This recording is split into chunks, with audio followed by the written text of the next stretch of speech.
खालिद बिन वलीद को दुनिया का सबसे ग्रेटेस्ट जनरल समझा जाता है। नेपोलियन, अलेक्जेंडर द ग्रेट और जूलियस सीजर जिंदगी में कभी ना कोई जंग जरूर हार चुके हैं, लेकिन खालिद बिन वलीद दुनिया के वाहिद जनरल जो अपनी पूरी जिंदगी में कोई भी जंग नहीं हारा। और ये सिर्फ मुसलमान नहीं बल्कि पूरी दुनिया मानती है। और जंग के दौरान खालिद बिन वलीद की स्ट्रेटजीज और प्लानिंग को आज भी ऑक्सफोर्ड और हार्वर्ड जैसी यूनिवर्सिटीज में पढ़ाया जाता है। लेकिन खालिद बिन वलीद के जंगों में आखिर ऐसी क्या खास बात कि आज 1400 साल बाद भी पूरी दुनिया उन्हें याद करती। Let's find out. मुसलमानों के खलीफा अबू बकर रज़ियल्लाहु तआला अन्हु के हुक्म पर खालिद बिन वलीद ने द ग्रेट पर्शियन एम्पायर पर हमला कर दिया और सिर्फ 18,000 मुसलमानों के साथ 40,000 की पर्शियन फौज को बहुत आसानी से क्रश कर दिया। इस जीत के बाद मुसलमान पहली दफा अरब से बाहर निकलकर एक ग्लोबल पावर बनने की तरफ जाने लगे, क्योंकि अब मुसलमानों ने अरब से बाहर पर्शियन एम्पायर के बहुत इंपॉर्टेंट प्रोविंस कुवैत को फतह कर लिया था। जैसे ही ईरान के बादशाह को पता चला कि मुसलमानों ने उनकी फौज को बहुत आसानी से हरा दिया है, तो उन्होंने एक नई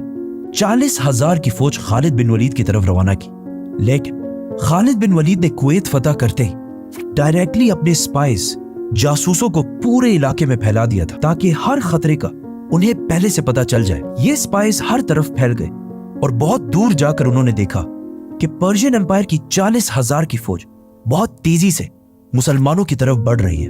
तो खालिद बिन वलीद अपनी सारी फौज लेकर उसी फौज की तरफ कुवैत से बाहर उबुल्ला की तरफ जाने लगे। उबुल्ला कुवैत से बाहर एक इलाके में है जिसे आज के जमाने में इराक कहा जाता है। नाउ एक तरफ मुसलमानों की 17,000 की फौज खड़ी थी और दूसरी तरफ पर्शियन एम्पायर की 40,000 की फौज थी। पर्शियन जनरल सामने आया और खालिद बिन वलीद को चैलेंज किया, लेकिन मुसलमानों की फौज से एक आम सिपाही ने जाकर उसे खत्म कर दिया। अगेन एक बार फिर पर्शिया की फौज का जनरल जंग से पहले ही मारा गया, जिसके बाद दोनों फौजों ने एक दूसरे पर फुल फ्लेज हमला कर दिया और बहुत सख्त जंग शुरू हुई। लेकिन पर्शियन फौज बहुत ज्यादा होने की वजह से आहिस्ता आहिस्ता बहुत सारे मुसलमान शहीद होने लगे, जिसकी वजह से पहली बार खालिद बिन वलीद ने मजबूरन मुसलमानों को जंग से पीछे हटने का हुक्म दिया।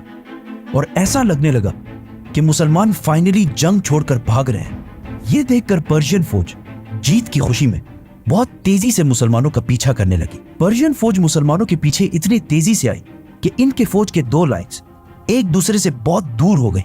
And if you look closely, मुसलमान बिल्कुल सीधी लाइन में पीछे नहीं आ रहे, बल्कि एक दूसरे से दूर जा रहे हैं। आखिर पर्शियन फौज मुसलमानों का पीछा करते करते एक दूसरे से इतने दूर हो गए कि उनकी आर्मी एक नहीं बल्कि कई छोटे छोटे ग्रुप्स में बट गई और उनकी फौज के दरमियान दो बड़े गैप्स बन गए।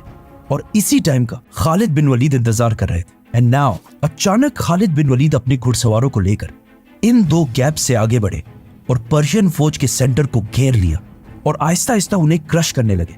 और फिर इसी तरह बाकी फौज को भी क्रश कर दिया। पर्शियन फौज की पिछली लाइन ने देखा कि वो ये जंग हार चुके हैं, तो वो जंग छोड़कर भागने लगे। लेकिन एज वी नो, उनका आर्मर हमेशा बहुत भारी होता था, तो ज्यादा दूर जाने से पहले ही मुसलमान उन तक पहुंच गए और उन्हें भी खत्म कर दिया। और इस तरह पर्शियन एम्पायर की एक और बहुत बड़ी फौज खालिद बिन वलीद ने क्रश कर दी। ये जंग कुवैत से बाहर इराक के अंदर हुई। मतलब अब मुसलमान कुवैत को फतह करने के बाद ईरान के दूसरे बड़े प्रोविंस इराक में एंटर हो चुके थे।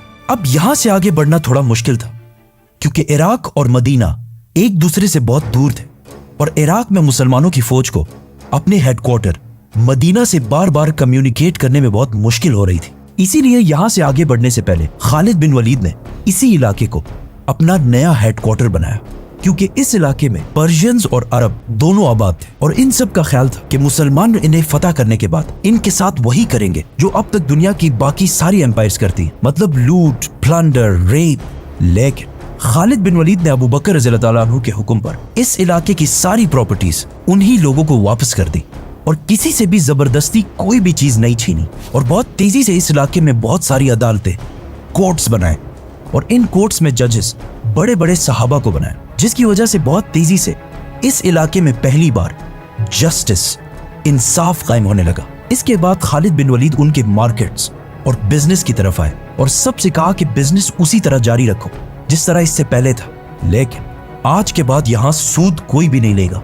जंग सिर्फ तलवारों से नहीं बल्कि इकोनॉमी से भी लड़ी जाती है। इसीलिए खालिद बिन वलीद ने दोबारा अपनी फौज की इकोनॉमी मजबूत करने के लिए इस इलाके के नॉन मुस्लिम्स पर जिजिया टैक्स लगाया। ये कोई नया टैक्स नहीं था, बल्कि इससे पहले इसी इलाके से पर्शियन एम्पायर भी टैक्स लिया करती थी, लेकिन खालिद बिन वलीद ने जो जिजिया टैक्स लगाया वो उस टैक्स से बहुत कम था जो इससे पहले ईरान लिया करता था। ये सब देखकर वहाँ की लोकल आबादी ने सोचा कि ये तो मुसलमान पर्शियन एम्पायर से बहुत अच्छे हैं, इसीलिए बहुत तेजी से इस इलाके के लोग इस्लाम की तरफ आने लगे और खालिद बिन वलीद की फौज में शामिल होने लगे, जिससे मुसलमानों की फौज दोबारा बढ़ने लगी और जिजिया और ज़कात टैक्स की वजह से मुसलमानों की फौज के पास पैसा भी आने लगा। मतलब आजकल लोगों का ख्याल है कि खालिद बिन वलीद सिर्फ जंग ही लड़ सकते थे, हालांकि खालिद बिन वलीद हमेशा जंग के साथ साथ इन इलाकों की जस्टिस और इकोनॉमी को भी इम्प्रूव करते जाते थे। नाउ मुसलमानों ने कुवैत के साथ साथ इराक के साउथ को भी फतह कर लिया था, जो पर्शियन एम्पायर के लिए दूसरा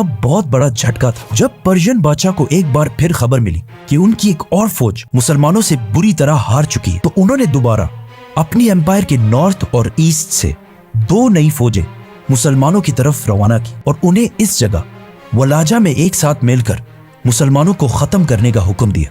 बट पर्शियन बादशाह हर तरफ से फौज जमा कर रहे हैं सिवाय अपने वेस्टर्न बॉर्डर से, क्योंकि ये बॉर्डर रोमन एम्पायर के साथ टकराता था और ईरान के बादशाह को यह टेंशन भी थी कि कहीं रोमन एम्पायर इस सब का फायदा उठाकर पर्शियन एम्पायर पर हमला ना कर दे। लेकिन रोमन एम्पायर ने कभी भी हमला नहीं किया, क्योंकि कुछ ही अरसे बाद मुसलमानों ने रोमन एम्पायर पर भी हमला कर दिया, जिसे हम इसी स्टोरी में एक्सप्लेन करेंगे। तो सब्सक्राइब। खालिद बिन वलीद ने जिन इलाकों को फतह किया उनमें से बहुत सारे लोगों ने इस्लाम कबूल कर लिया और अब वो सारे लोग मुसलमानों के लिए स्पाइज और जासूस बन चुके थे, जिसकी वजह से मुसलमानों की इंटेलिजेंस एजेंसी और भी ज्यादा स्ट्रॉन्ग होने लगी, क्योंकि ये नए मुसलमान ईरान को अरबों से बहुत ज्यादा अच्छी तरह समझते थे, जिसकी वजह से खालिद बिन वलीद तक ये खबर बहुत तेजी से पहुंची कि 2 बहुत बड़ी फौजें उनकी तरफ तेजी से बढ़ रही हैं। और खालिद बिन वलीद को इस बात का पता था कि अगर ये 2 फौजें एक जगह पर यूनाइट हो गई तो इन्हें हराना इम्पॉसिबल हो जाएगा। तो मुसलमानों ने इस सब को रोकने के लिए प्लानिंग शुरू कर दी। मुसलमानों ने देखा कि ये 2 फौजें जिस इलाके से आ रही हैं वो इलाका बहुत ही ग्रीन और पहाड़ी इलाका है और ये लोग डेजर्ट के बिल्कुल भी आदी नहीं है, इसीलिए मुसलमान अगर डेजर्ट की तरफ से जाएंगे तो वो इनमें से एक फौज तक बहुत तेजी से पहुंच सकते हैं। तो खालिद बिन वलीद अपनी फौज लेकर फुल स्पीड इराक के डेजर्ट को क्रॉस करते हुए पहली फौज के पास वलाजा पहुंचे।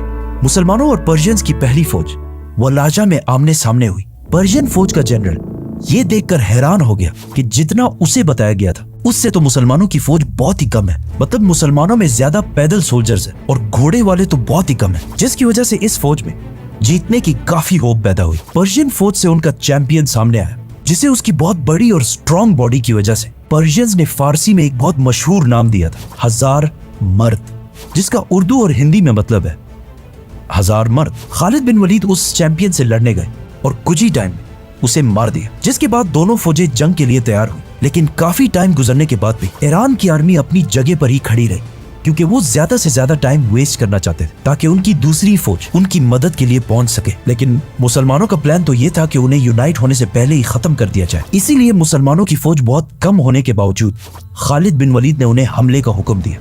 मुसलमानों और पर्शियंस की एक बार फिर बहुत सख्त लड़ाई शुरू हुई और बहुत टाइम गुजरने के बाद भी बिल्कुल समझ नहीं आ रही थी कि कौन जंग जीत रहा है। लेकिन अचानक पर्शियन जनरल ने अपनी फौज के लाइंस को बदला और नए फ्रेश लोगों को सामने कर दिया। अब इनसे दोबारा लड़ने की मुसलमानों के पास बिल्कुल ताकत नहीं थी, जिसकी वजह से दोबारा बहुत सारे मुसलमान आहिस्ता आहिस्ता शहीद होने लगे। और ये सब देखकर आखिर खालिद बिन वलीद ने मुसलमानों को पीछे हटने का हुक्म दिया, जिससे मुसलमान अगेन जंग से आहिस्ता आहिस्ता पीछे हटने लगे। लेकिन आखिर इतना पीछे चले गए कि ये फौज बिल्कुल पहाड़ तक पहुंच गई, जहां से और पीछे जाना इम्पॉसिबल था। और आखिर ईरान की पूरी फौज ने मुसलमानों पर हमला कर दिया। लेकिन अगर आप गौर से इसे देखें तो मुसलमान अगेन एक स्ट्रेट लाइन में पीछे नहीं हट रहे, बल्कि सिर्फ मुसलमानों का सेंटर पीछे हट रहा है और मुसलमानों की लेफ्ट और राइट बिल्कुल मजबूती से अपनी जगह पर खड़े हैं, जिससे आहिस्ता आहिस्ता इस जंग में एक गोल सर्कल बन रहा है, जिसका अब तक पर्शियंस को बिल्कुल भी अंदाजा नहीं था। जैसे ही सर्कल कंप्लीट होने लगा